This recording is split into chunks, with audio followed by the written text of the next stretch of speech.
Yeah.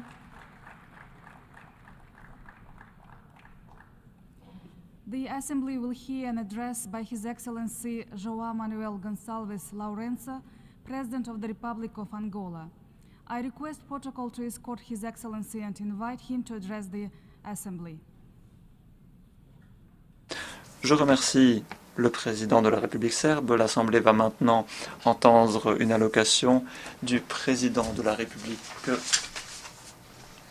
angolaise, son Excellence João Manuel Gonçalves Lourenço. Je demande au service du protocole d'accompagner son Excellence, que j'invite à prendre la parole devant l'Assemblée.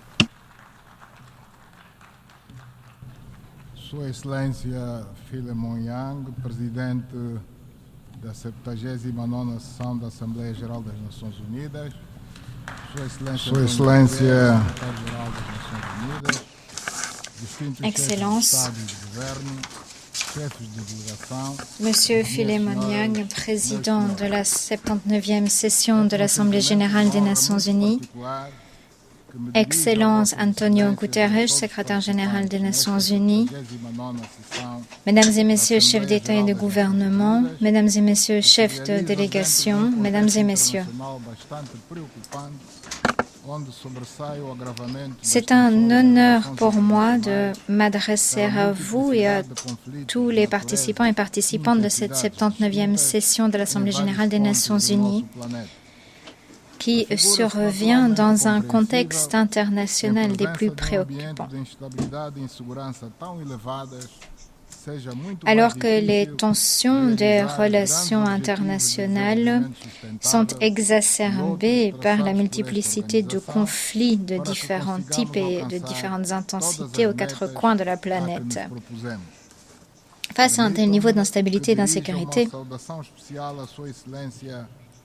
il est donc logique qu'il soit plus difficile de réaliser les objectifs de développement durable et les autres objectifs fixés par cette organisation, alors que nous essayons d'atteindre les objectifs que nous nous sommes donnés. Permettez-moi de saluer son Excellence Philemon Yang, que je félicite de son élection à la présidence de la 79e session de l'Assemblée générale. Une élection qui revêt une importance toute particulière pour le continent africain et pour son pays, la République du Cameroun.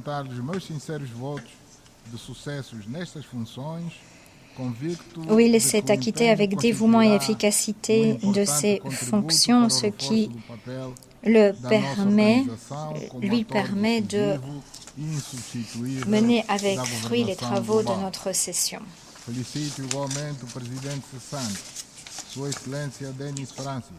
Je lui souhaite un plein succès dans l'exercice de ses fonctions, convaincu qu'il contribuera à renforcer le rôle de notre organisation en tant qu'acteur décisif et irremplaçable de la gouvernance mondiale. Je souhaite féliciter le président sortant, son Excellence Denis Francis, que je remercie très sincèrement de la façon dont il a mené ses travaux pendant son mandat. Je voudrais également saluer et féliciter Antonio Guterres, secrétaire général des Nations unies, de son dévouement vers la cause commune qu'est un monde de paix, de sécurité, d'harmonie, de concorde, de développement et d'égalité des chances pour tous et toutes. Nous apprécions son action à sa juste valeur, sachant qu'il travaille dans un environnement complexe qui regorge de défis, de menaces auxquels il fait face à grand renfort de pragmatisme, de responsabilité, de sagesse et de courage. Excellence. Depuis la création des Nations unies, après la fin de la Deuxième Guerre mondiale, les peuples de notre planète ont aspiré à une coexistence pacifique sur Terre en étant convaincus que toute menace pesant sur l'harmonie, la paix et la sécurité universelle ferait l'objet d'une attention toute particulière et que des mesures de prévention seraient prises au sein de notre organisation afin d'éviter les conflits et les guerres qui rappellerait les moments les plus sombres connus de 1939 à 1945. 8 décennies plus tard, ce que nous voyons aujourd'hui, c'est que non seulement cette aspiration ne s'est pas concrétisée, mais pire encore, il semble que nous nous éloignons des objectifs qui présidaient à la création des Nations Unies. Face à cette situation, il nous faut réfléchir à nos échecs et aux mesures collectives que nous devons prendre pour que les Nations Unies cherchent de façon plus active et efficace des solutions qui contribueront à la prévention des conflits, au renforcement de la paix et de la sécurité mondiale, au renforcement du commerce et de la coopération internationale et qui permettront de garantir la prospérité de nos nations et le bien-être des peuples de la planète. Nous assistons à des tentatives à l'heure actuelle de saper, d'ignorer, voire de remplacer le rôle des Nations Unies pour régler les principaux problèmes auxquels se heurte l'humanité, notamment en lien avec la paix et la sécurité. Dans ce contexte,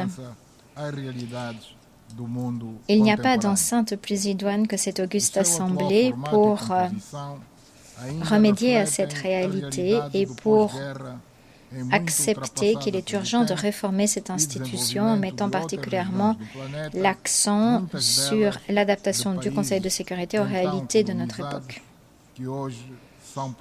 Sa composition actuelle reste le reflet d'une réalité de l'après-guerre, dépassée par les événements dans d'autres régions du monde.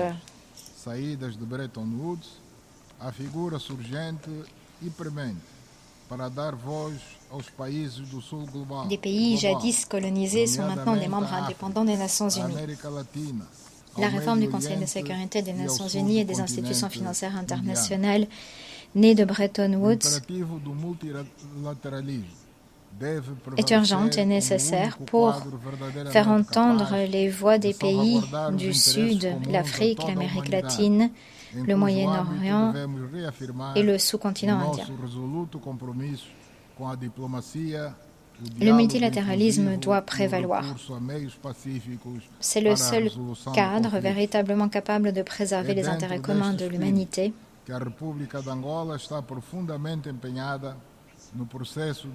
Cadre dans lequel nous devons réitérer notre attachement indéfectible à la diplomatie, au dialogue sans exclusive et au recours aux moyens pacifiques pour régler les différends. C'est dans cet esprit que la République d'Angola s'est profondément engagée à trouver des règlements aux conflits en Afrique.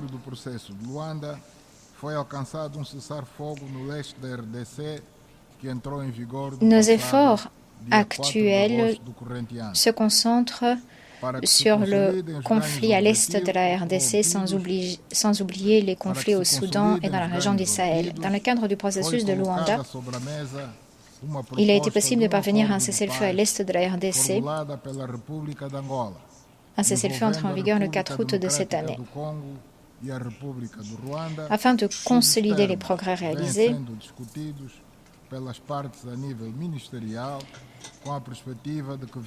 la République d'Angola a fait une proposition d'accord de paix en coopération avec la République démocratique du Congo et la République du Rwanda. Les dispositions de l'accord ont été examinées par les parties au niveau ministériel dans l'objectif de parvenir à un accord qui conduira à la tenue d'un sommet pour signer l'accord de paix définitif et pour permettre une reprise des relations entre la RDC et le Rwanda. Nous sommes vivement préoccupés par la situation au Soudan, où une guerre violente fait rage, une guerre qui a de lourdes conséquences humanitaires. malgré l'apathie d'une partie de la communauté internationale qui doit unir ses forces et agir en coopération avec l'Union africaine afin de promouvoir et de parvenir à une paix pérenne.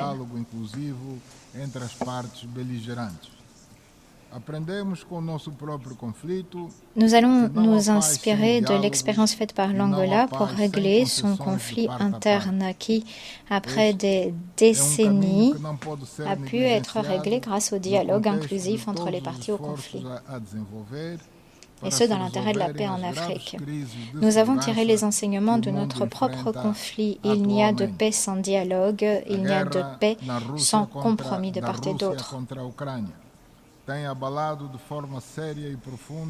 Nous ne pouvons oublier ce fait alors que l'on s'efforce de régler les graves crises sécuritaires auxquelles fait face le monde à l'heure actuelle. La guerre de la Russie contre l'Ukraine a gravement ébranlé la stabilité et la sécurité de l'Europe et a eu de lourdes retombées dans le reste du monde en termes de stabilité économique ou de sécurité énergétique et alimentaire. Nous avons assisté à une escalade de ce conflit. Une escalade préoccupante avec des conséquences catastrophiques sur la situation interne des pays au conflit du fait du recours à des armes particulièrement létales sans qu'un règlement de ce problème complexe ne se profile à l'horizon.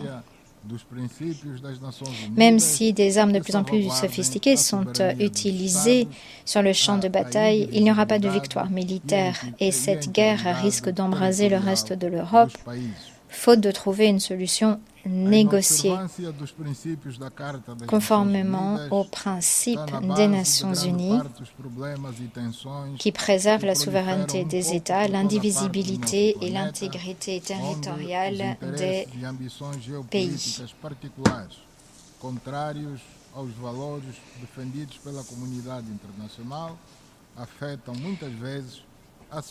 Le non-respect des principes de la Charte des Nations Unies est à l'origine de nombre des problèmes et tensions qui prolifèrent de par le monde, où les intérêts géopolitiques et les ambitions qui vont à l'encontre des valeurs défendues par la communauté internationale sapent souvent la sécurité et la stabilité de régions entières de notre planète. Au Moyen-Orient,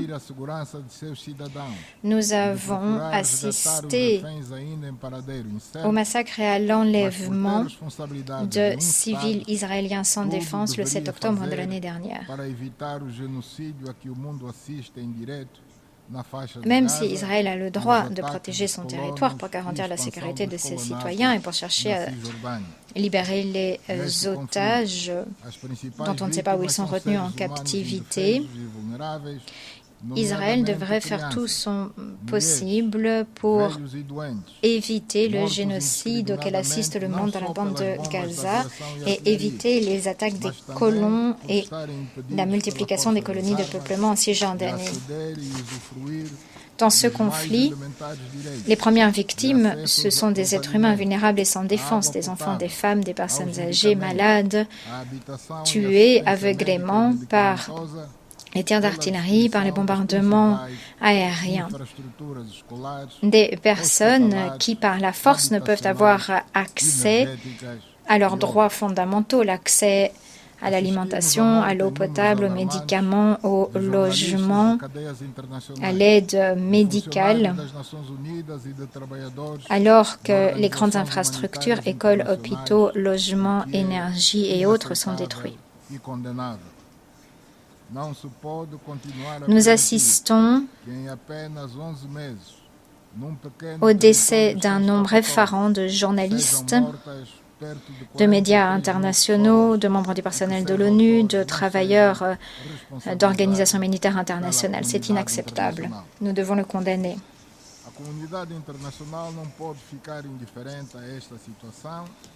Nous ne pouvons tolérer qu'en l'espace de 11 mois, sur un petit territoire duquel nul ne peut s'échapper, près de 43 000 personnes ont été tuées et les auteurs de ces crimes n'ont pas dû rendre des comptes de leurs actes. La communauté internationale ne peut rester indifférente face à la situation qui menace l'existence même du peuple palestinien, un peuple qui a le droit de vivre dans la paix et dans la sécurité sur le territoire de ses ancêtres, de même que le peuple juif. Nous redoutons que ce conflit n'embrase d'autres pays, car il menace la paix et la sécurité dans tout le Moyen-Orient et risque de conduire à l'implication des grandes puissances du monde, faisant du conflit un conflit international avec les conséquences que l'on sait à l'échelle mondiale. Le fait est que l'on voit une fois de plus le rôle des Nations Unies, de ses décisions, de ses résolutions. Des résolutions qui, si elles étaient respectées, permettraient de sortir de l'impasse concernant la création de l'État souverain de Palestine, car c'est la seule façon de mettre définitivement un terme aux problèmes auxquels se heurte le Moyen-Orient depuis des décennies. Je saisis cette occasion pour une fois de plus appeler à la fin de l'embargo contre Cuba, à la fin des sanctions contre le Zimbabwe, qui préside actuellement notre communauté économique régionale, la SADC. Des sanctions injustes, inhumaines, qui exacerbent la souffrance des peuples et entravent le développement socio-économique des pays. Excellence. Dans le cadre des efforts collectifs menés par les nations de notre planète pour consolider la paix, les pays africains ont cherché à apporter une contribution efficace aux missions des Nations Unies visant à stabiliser les pays et les régions en situation de conflit. Ces opérations de paix bien souvent ne sont pas menées avec l'efficacité nécessaire et dans les délais nécessaires en raison de difficultés financières des pays participants. Heureusement, il semble que ces obstacles ont été surmontés au sein du Conseil de sécurité, ce qui a permis de renforcer les opérations et l'efficacité des missions de paix et de stabilité menées par l'Union africaine qui désormais dispose de mécanismes de financement plus appropriés à ces opérations. Je me félicite très sincèrement de cette amélioration car l'Afrique souhaite être présente lors des négociations, mais également lors de la prise de décision sur les grandes questions mondiales. Excellence. Nous voulons participer à la construction d'une nouvelle architecture financière internationale. Une étroite coopération avec les États est essentielle pour lutter contre le flux illicite de capitaux et pour permettre le recouvrement des avoirs qui souvent est entravé. Il est important de rappeler que les ressources venant du recouvrement d'avoirs ont une incidence directe sur la réalisation des objectifs de développement durable et par conséquent permettent d'améliorer les conditions de vie générale de la population. L'Angola a fait des progrès significatifs dans la lutte contre la corruption. Des citoyens ont été jugés et reconnus coupables et leurs avoirs ont été saisis par l'État conformément aux décisions rendues par les tribunaux et confirmées en appel. Pour ce qui est du recouvrement des avoirs, nous avons remporté de grandes victoires. Nous avons pu compter sur le sens des responsabilités et le respect de la souveraineté de la part des autorités du Royaume-Uni qui ont restitué à l'Angola 2,5 milliards de dollars qui étaient dans une banque à Londres. Et il convient de le reconnaître depuis cette tribune mondiale. Malheureusement, alguns desses países se arrogam mesmo ao direito de questionar a credibilidade dos nossos tribunais, Tous les pays n'ont pas quase que querendo rever as sentenças emitidas pelos nécessairement respecter les décisions de nos tribunaux, qui sont pourtant contraignantes lorsqu'il s'agit de restituer les avoirs détournés. Certains de ces pays ont même remis en cause la crédibilité de nos tribunaux et ont demandé à réviser les décisions rendues comme s'il existait des cours d'appel extraterritoriales. Or, ces avoirs sont la propriété de notre État qui a déjà été appauvri pendant la période coloniale. Donc nous continuerons de nous battre avec tous nos moyens pour recouvrer les avoirs détournés du trésor public qui sont ô combien nécessaires pour construire des infrastructures, écoles, hôpitaux, centrales énergétiques, approvisionnement en eau, infrastructures routières, etc. Excellences, Mesdames et Messieurs, la République de l'Angola appelle de ses vœux la mise en œuvre rapide de réformes qui conduiront à une meilleure représentation des pays africains au sein des grandes institutions financières internationales afin de défendre des décisions ayant une incidence sur le quotidien des populations des pays concernés. Nous sommes profondément attachés à ne pas faire de laisser pour compte, à agir ensemble afin de promouvoir la paix, le développement durable et la dignité humaine pour les générations présentes et à venir. Dans le droit fil du mot d'ordre de la 79e session, mobilisons nos efforts, nos capacités et les ressources à notre disposition afin de promouvoir des politiques, des mesures et des programmes qui nous permettront de concrétiser les intentions y contenues. Excellences, Mesdames et Messieurs, la République de l'Angola redouble d'efforts pour que le pays avance sur la voie du progrès et du développement, en adoptant des politiques donnant la priorité au plan national de développement, dont les piliers principaux sont la diversification de l'économie, la réduction de la dette publique, la mobilisation des recettes au niveau national, l'optimisation des dépenses publiques dans les secteurs prioritaires tels que la santé et l'éducation, et la mise en œuvre de programmes de protection sociale spéciaux.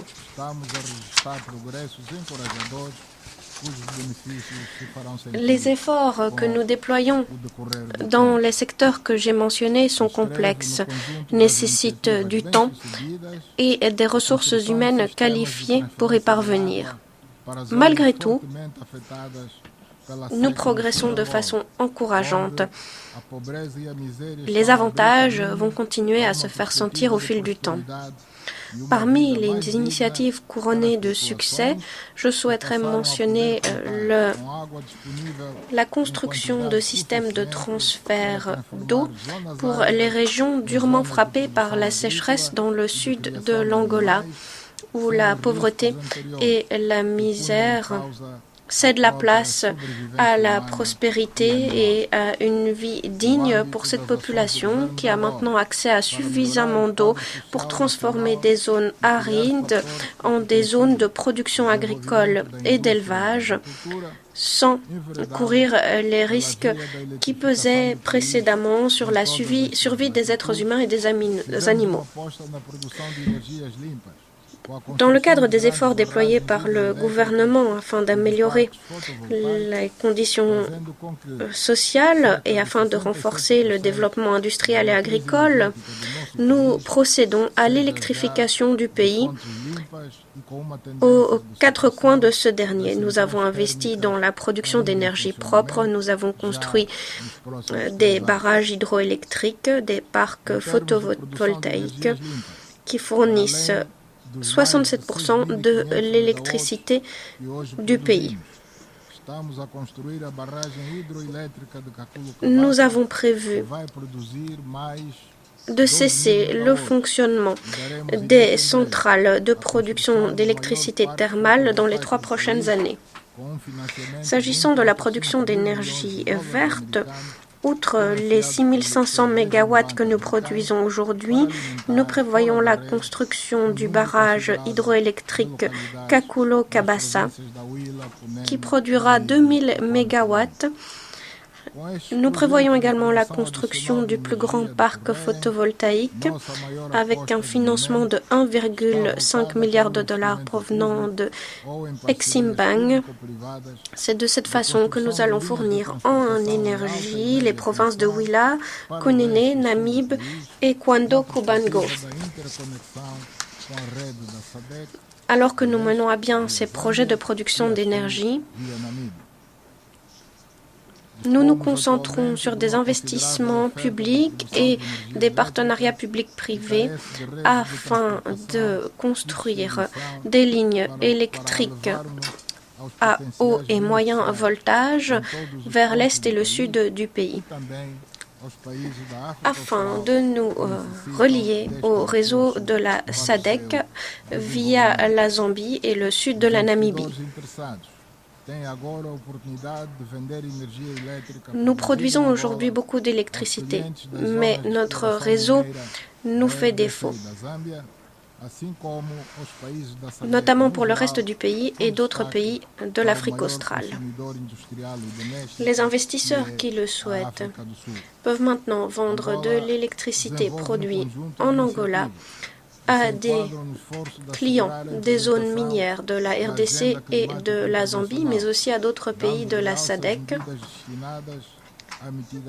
étant donné que l'Afrique australe est un des plus grands consommateurs d'énergie. L'Angola mène différentes initiatives qui s'inscrivent dans le cadre du programme climatique international. Nous insistons sur les mesures d'adaptation climatique. Nous nous assurons d'exploiter nos ressources fossiles avec responsabilité afin de garantir le développement et le bien-être de nos populations.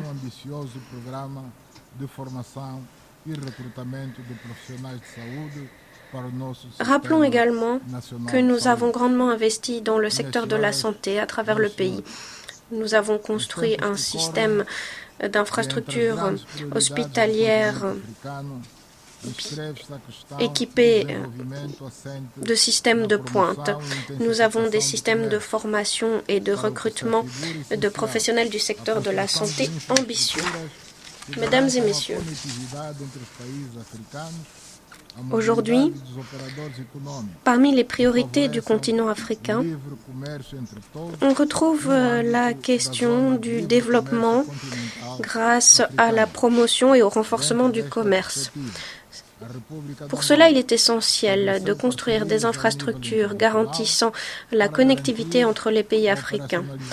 Nous devons également garantir la mobilité des opérateurs économiques et assurer le libre-échange entre les pays, et ce, dans le contexte de la zone de libre-échange sur le continent africain.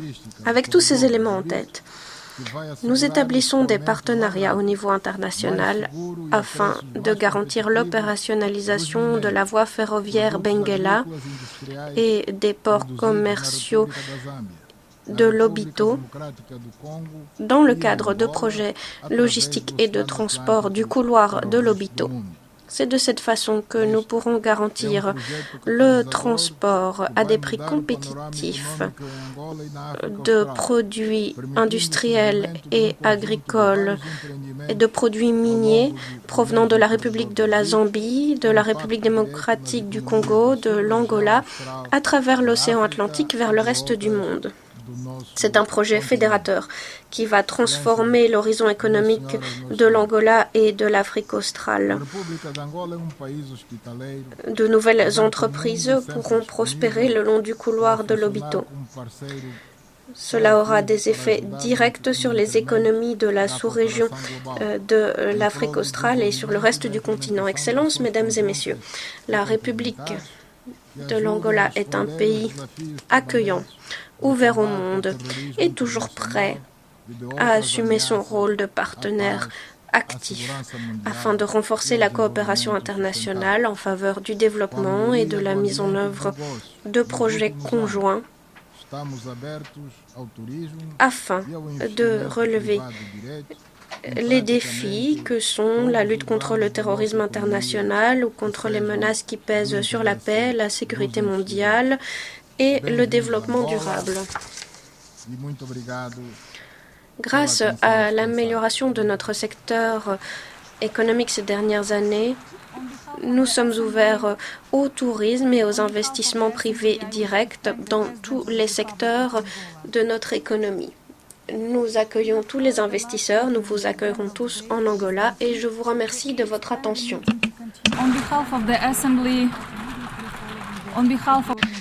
Au nom de l'Assemblée, je remercie le président de la République d'Angola. Nous avons